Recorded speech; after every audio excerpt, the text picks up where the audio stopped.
sino kaya ang manalo sa Denver Nuggets laban sa Lakers? Malaki ang chance talaga ng Lakers na mananalo dyan sa Denver Nuggets.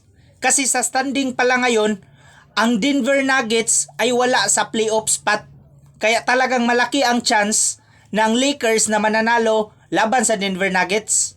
Kasi wala ang kanilang mga starter maliban kay Nikola Jokic. Kaya talagang malaki ang chance ng Lakers kasi sila, kumpleto sila sa players ngayon.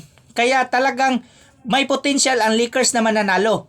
Kaya gano'n naman talaga ang tradisyon ng Lakers. Pag mahina ang kalaban, kumpleto sila at maglalaro ang mga star player nila. Pero pag malakas ang kalaban, bigla na lang silang may rest o kaya may injury.